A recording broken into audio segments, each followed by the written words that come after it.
أنزل على عبده الكتاب ولم يجعل له عوجا قيما لينذر بأسا شديدا من لدنه ويبشر المؤمنين الذين يعملون الصالحات أن لهم أجرا حسنا. أشهد أن لا إله إلا الله وحده لا شريك له وأشهد أن محمدا عبده ورسوله المبعوث رحمة للعالمين وبعد. Yang sama-sama kita hormati Ketua Yayasan Prestasi Cendekia yang sama beserta jajarannya, yang sama-sama kita hormati Ketua atau Kepala Sekolah STT Prestasi Cendekia beserta jajarannya, sama-sama kita hormati Ketua atau anggota komite dari Sekolah Prestasi Cendekia, yang sama-sama kita hormati para orang tua yang ada di rumah beserta anak-anak yang saya cintai dan saya banggakan. Pertama-tama kita menjadikan puji syukur kehadirat Allah Subhanahu wa taala atas limpahan karunia dan nikmatnya. Salawat dan salam semoga selalu tercurah limpahkan kepada uswah dan qudwah kita Rasulullah sallallahu alaihi wasallam beserta keluarganya, para sahabatnya dan semua umat istiqamah menjalankan sunnah-sunnahnya.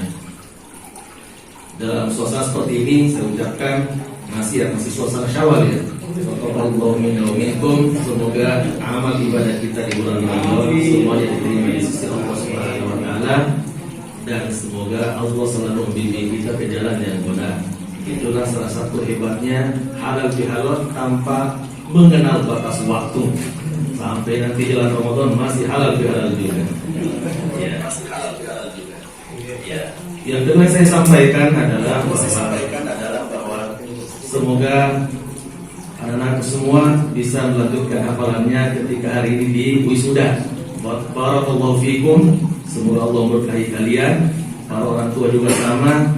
Semoga Allah memberkahi kita semua dan anak-anak kita semua. Terutama kepada para guru yang telah membimbing. Semoga Allah memberikan pahala terbesar di sisinya dan menjadi timbangan pemberat amal kita di akhirat kelak insyaallah. Hadirin hadirat yang dimuliakan oleh Allah Subhanahu wa taala. Mengapa kita harus mengajari anak kita dengan Al-Qur'an sejak dini? Apa yang ingin dicapai? Target apa yang ingin diraih? Ada 4 yang saya sebutkan. 4 target yang ingin kita dapatkan sebelum nanti kita dapatkan di akhirat insyaallah. Ini target dunia saja. Target dunia. Yang pertama supaya anak kita itu dan kita semua mendapatkan kebahagiaan. Jadi pastikan bahwa sesungguhnya target yang kita capai dari pembelajaran Quran ini, mengapa kita mendidik mereka menjadi hafiz Quran supaya hidupnya menjadi bahagia. Mengapa? Karena salah satu karakter Al-Quran itu adalah sebagai sumber kenikmatan. Allah menutup wahyunya dengan mengatakan, Al-yawma akmaltu lakum dinakum wa atmamtu alaikum ni'mati wa raditu lakumul Islam dinan. Hari ini ku sempurnakan agamamu dan aku cukupkan nikmatku kepada kalian. Allah menyebut kata Al-Quran dengan kata nikmat. Berarti kalau kita ingin meraih kebahagiaan, kenikmatan hakiki, maka belajarlah dan berinteraksi dengan Al-Quran dan jadilah hafiz dan hafiz Al-Quran, insyaallah pasti bahagia. Tidak ada orang yang tidak bahagia dengan Al-Quran. Bila mana selalu berinteraksi dengan Al-Quran, menerapkan dalam kehidupannya, pasti akan bahagia. Dan itu telah dibuktikan oleh umat-umat terdahulu. Mereka kemudian rela, berani untuk kehilangan nyawa demi mempertahankan kebahagiaan yang selama ini dia telah raih. Itu yang pertama. Target kedua adalah agar kita, anak-anak kita menjadi orang yang mulia. Menjadi orang yang mulia. Kenapa? Mengapa? Karena Quran itu adalah sumber kemuliaan. Barang siapa ingin mulia, dihormati oleh Allah, dihormati oleh malaikat, dihormati oleh manusia, dihormati oleh orang-orang beriman, maka belajarlah Al-Quran. Bekali anak-anak kita dengan Al-Quran, pasti akan menjadi orang yang mulia. Sifat Quran itu adalah sebagai sumber kemuliaan. Tadinya bulan itu sama semuanya. Tadinya malaikat itu sama semuanya. Tadinya malam itu sama semuanya. Tetapi ketika telah bersentuhan dengan Al-Quran, tiba-tiba menjadi mulia. Malaikat Jibril kedudukannya sama dengan malaikat-malaikat yang lain. Tetapi karena dia menurut dia melalui perantaraan dia kemudian Quran disampaikan kepada Rasulullah menjadi malaikat paling mulia, sehingga Allah menyebutkan dalam surat Al-Qadr dipisahkan antara namanya dengan malaikat yang lain. Tanazzalul malaikatu warruh. Ada kata malaikat disebutkan secara umum, lalu disebutkan malaikat Jibril secara khusus. Mengapa dia mulia? Karena dia bersentuhan dengan Al-Quran. Rasulullah disebutkan dalam surat Al-Duha, di awal tadinya disebut sebagai dhallan fahada. Mengapa menjadi mulia? Mengapa kemudian terhormat? Karena dia bersentuhan dan berinteraksi dengan Al-Quran. Semua bulan sama di sisi Allah Subhanahu wa Ta'ala. Tetapi kenapa kemudian bulan Ramadan tiba-tiba menjadi mulia? Allah sebutkan syahrul Ramadan alladzi unzila fil Quran. Karena pada bulan itu Allah menurunkan Al-Quran, maka bulan Ramadan menjadi mulia. Tadinya semua malam sama, malam Ahad, malam apa sama semua. Tetapi mengapa kemudian tiba-tiba malam Lailatul Qadar menjadi mulia? Karena Allah sebutkan inna anzalnahu fi lailatin qadar. Kami turunkan Quran pada malam Lailatul Qadar, maka malam itu menjadi lebih mulia dibanding dengan malam-malam yang lain. Kesimpulannya adalah barang siapa yang bersentuhan, berinteraksi dengan Al-Quran pasti mulia. Laqad anzalna ilaikum kitaban fi dzikrikum afala ta'qilun. Dalam surat Al-Anbiya ayat 10, sungguh kami kata Allah telah menurunkan Al-Quran sebagai sebab-sebab kemuliaan kalian. Artinya kalau ingin menjadi mulia, maka berinteraksi dengan Al-Quran. Dan kemudian cobalah terus-menerus bersama dengan Al-Quran. Itu yang kedua. Yang ketiga, mengapa kemudian, apa target dan tujuan yang kita ingin capai dari pembelajaran Al-Quran sejak dini adalah supaya kita menjadi orang kuat. Anak kita menjadi kuat imannya, kuat ekonominya, kuat fisiknya, kuat otaknya, kuat hatinya. Semuanya kuat. Sebab kalau seandainya ilmu pengetahuan yang lain bisa jadi otaknya kuat, hatinya tidak kuat. Boleh jadi kemudian pikirannya kuat, tetapi kemudian imannya tidak kuat. Tetapi dengan belajar Al-Quran, Allah Subhanahu wa Ta'ala akan menguatkan segala-galanya.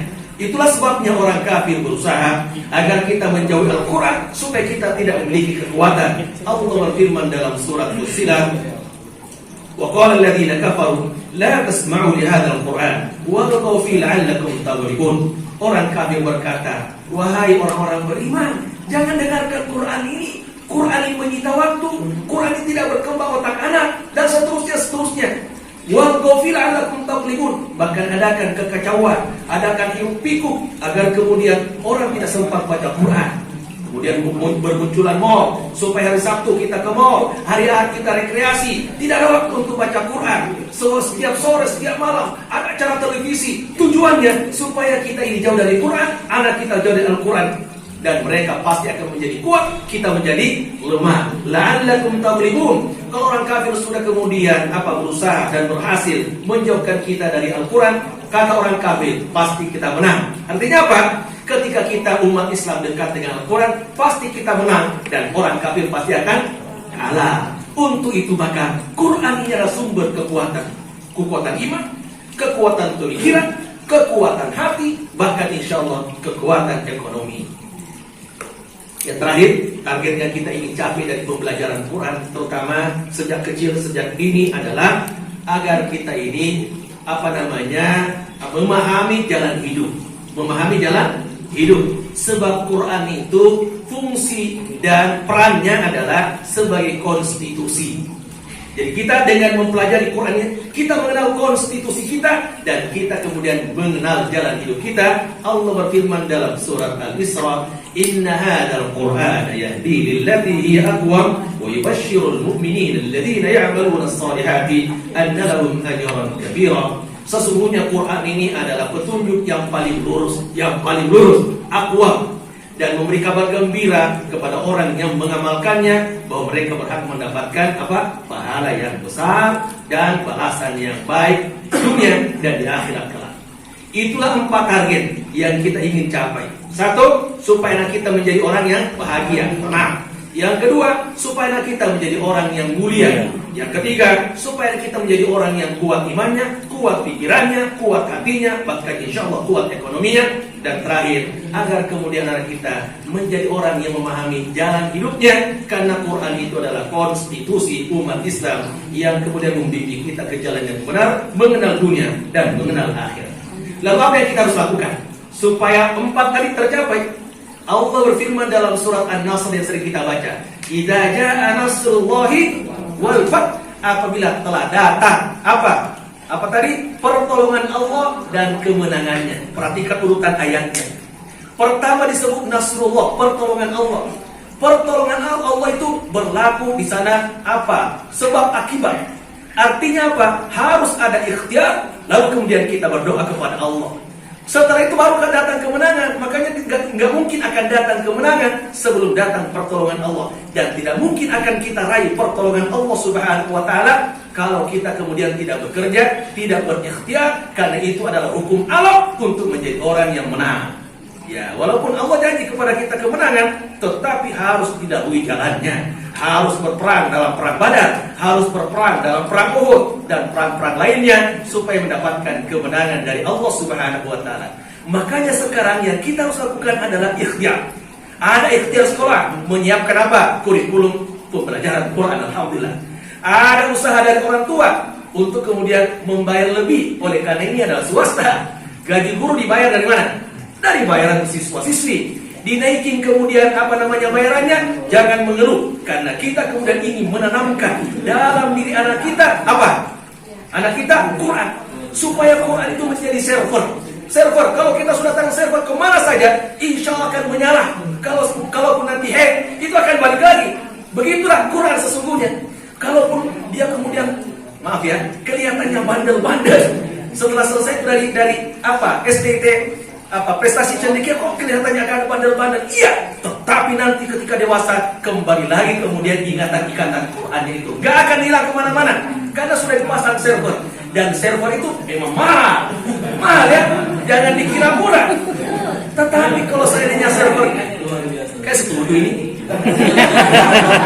setuju. Karena kita ingin supaya nanti otaknya bagus, hatinya bagus, fisiknya bagus, dan imannya menjadi bagus. Makanya memang wajar kemudian harus bayar mahal. Nah, tentu kewajiban sekolah menyiapkan kurikulum yang mendukung agar apa yang diciptakan oleh kita semua, oleh orang tua, dari murid-murid yang kita asuh itu betul-betul tercapai.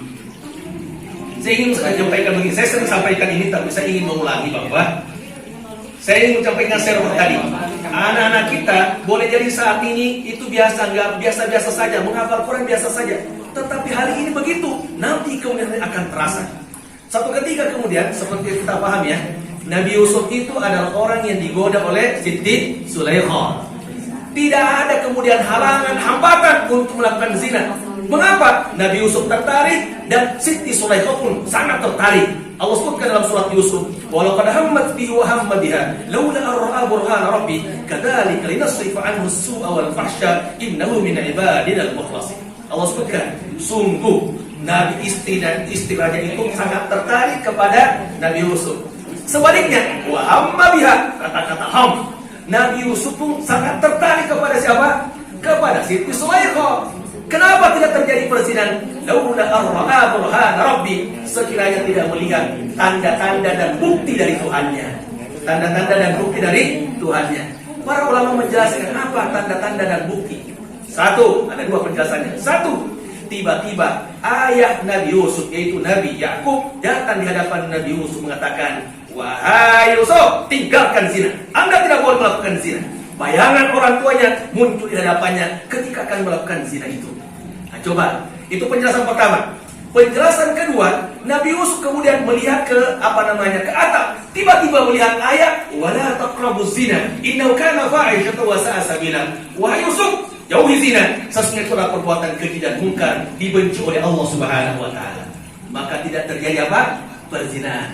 Kesimpulannya, ternyata penyebab Nabi Yusuf tidak melakukan zina adalah karena faktor ayah dan faktor ayah. Faktor ayah dan faktor ayah. Makanya ayah, walaupun memang itu kemudian jarang-jarang berkomunikasi dengan anaknya, tapi bisa jadi setiap malam sebelum tidur bisikin sesuatu. wahai anakku, aku berharap engkau menjadi penghafal Quran. Wahai anakku, aku kemudian siap rela untuk mempelajarkan apa saja demi keberhasilan untuk menjadi penghafal Quran. Insya Allah itu akan tertanam dalam otak anak, sehingga kemudian anak itu menjadi obsesi tertingginya adalah menjadi apa? Habis Quran. Nah, kira-kira begitu. Tiba-tiba semangat banget ya. Begitu kira-kira ya. Faktor ayat tadi itu makanya diisi server tadi otaknya dengan ayat, sehingga nanti kemana-mana mau korupsi. Dalam ayat wa may yaghrur ya'ti bima ya'ti yaumal qiyamati, bahwa barang siapa yang korupsi dia akan memikul hasil korupsinya nanti di padang mahsyar keliling terus. Makanya dia takut. Mau berzina, teringat ayat wala taqrabuz zina. Mau kemudian riba, ya alladzina amanu apa ittaqullah wa dharu ma baqiya minar riba. Mau lihat-lihat cewek cantik, wa kullil mu'minati yaghuddna min absarihin wa yahfazna furujahunna wa la yubdina zinatahun, dan seterusnya. Jadi ada ayat yang mengingatkan, dan pesan-pesan ayat tadi selalu teringat. Makanya tadi saya sampaikan sekali lagi bahwa usaha kita idza ja'a nasrullah itu penting. Bahwa kita sebagai guru, mari kita berkomitmen untuk mendidik, bukan sekedar untuk mendapatkan apa semata dunia, tetapi dengan mendidik anak itu, insya Allah kita akan mendapatkan pahala di anak-anak kita yang kita ajar. Ada seorang yang kemudian meninggal, kemudian di dalam setelah meninggal ada yang bermimpi, bertanya kepadanya, apa yang menjadi sebab kamu masuk surga? Kata dia, bukan karena amalan saya, bukan karena kehebatan saya, tetapi ternyata yang menjadi sebab saya masuk surga adalah karena saya pernah masuk satu kampung dan mengajarkan surat Al-Fatihah. Coba, surat Al-Fatihah diajarkan kepadanya menjadi sebab masuk surga. Apalagi mengajarkan surat Yasin, mengajarkan juz 23, 27 dan 30 juz, insya Allah itu lebih besar peluangnya lagi. Maka mari kita sebagai guru berkomitmen untuk itu, dan mari kita sebagai orang tua berkomitmen mengikuti apa yang diprogramkan oleh sekolah. Insya Allah kita akan berhasil menjadikan anak kita kemudian apa orang yang sukses dunia dan sukses akhirat. Jadi anak kita hafal Quran itu bukan sekedar di akhirat nanti baru kita dapatkan mahkotanya, tidak, di dunia pun. Betapa banyak orang yang mengadu kepada saya, dan mungkin kepada teman-teman, anak saya Pak Ustaz, ya Allah, kemudian kita tidak ketolong lagi, terlibat narkoba, terlibat kemudian perbuatan bebas, pergaulan bebas, dan seterusnya, susah dikendalikan. Penyesalan yang terlambat. Mengapa? Karena sejak dini tidak dibimbing dengan Al-Quran. Berat? Ya memang berat. Karena idza ja'a nasrullahi wal fath, perlu usaha maksimal, perlu usaha keras. Dengan usaha keras insya Allah akan berhasil. Saya masih teringat dengan pengalaman saya dulu. Orang tua saya petani biasa gitu, nggak ada ini. Tetapi dalam mendidik saya juga agak keras ya. Ya keras. Satu ketika kemudian ingin main apa namanya? Gaplek namanya ya, gaplek. Nah, jadi pos ronda. Nah, gara-gara itu kemudian saya dimarahi habis-habisan. Sejak itu saya nggak pernah main lagi karena saya adalah orang yang paling takut dengan bapak saya. Jadi lihat wajahnya saya udah takut. Nah, jadi nggak berani. Tetapi baru terasa sekarang. Ketika itu saya mengatakan, ya orang tua nggak gaul banget begitu ya. Kenapa saya begitu kok dilarang? Nah, saya pernah kemudian merokok juga dimarahi. Akhirnya tidak pernah merokok lagi. Baru terasa saat ini betapa orang tua itu sangat berharga dan bernilai dalam pendidikannya, walaupun ketika itu sesuatu yang kita benci dan ini. Untuk itu sekali lagi saya ulangi bahwa untuk mendapatkan hasil maksimal, idza ja'a nasrullahi wal fath, dengan usaha maksimal insya Allah Allah akan berikan pertolongan. Saya berharap kepada para wisudawan ya, supaya jangan berhenti sampai juz 30 saja, tetapi mari kita kemudian bertekad untuk menjadikan hafalan kita 30 juz, nggak lebih lagi, cuma 30 juz. 30 juz, nggak lebih lagi. Jadi kalau mau 40 juz nggak bisa, nggak ketolong, nggak bisa. Cuma 30 juz. Makanya dalam melihat Quran jangan melihatnya ya banyak banget 30 juz. Cuma harus kita katakan hanya 30 juz, cuma 30 juz. Lihatlah dengan pendekatan minimal dan jangan lihat dengan pendekatan maksimal. Tidak akan berhasil. Sholat 5 waktu, ya banyak banget. Tapi katakan cuma 5 kali sehari semalam. Pendekatannya adalah pendekatan minimal. Tapi kalau nikmat baru pendekatan maksimal. Dapat gaji 1 juta, 2 juta, alhamdulillah, banyak banget begitu ya. Walaupun dalam hati dikit-dikit juga ya. Tapi inilah cara kita melihat dunia. Pendekatannya pendekatan maksimal, tetapi dalam ibadah dan keberhasilan kita melihatnya pendekatan minimal. Semoga berhasil insya Allah. Saya doakan dari sini. Anak-anak yang ada di rumah saya doakan Saya alhamdulillah sudah berhasil menghafal Quran. Saya doakan supaya banyak orang yang semakin hafal Quran juga, untuk kemudian menjadikan generasi kita ke depan generasi yang semakin baik. Indonesia menjadi baldatun thayyibatun rabbun ghafur. Kita berharap supaya setiap desa ada penghafal Qurannya. Kalau bisa setiap masjid adalah imamnya hafiz Quran. Luar biasa, Indonesia akan maju dan di bawah lindungan dan ridho Allah Subhanahu wa taala. Mungkin itu dulu, mudah-mudahan ada manfaatnya. Dan selamat kepada yang telah hafal tadi Quran juz 30, ada yang juz 29 30, ada juz 28 29 dan 30, dan juz 27 28 dan 30. Semoga kalian berhasil semua untuk melanjutkan. Jangan berhenti sampai juz 30, tapi lanjutkan menjadi 30 juz. Insyaallah. Wabillahi taufiq. Assalamualaikum warahmatullahi wabarakatuh.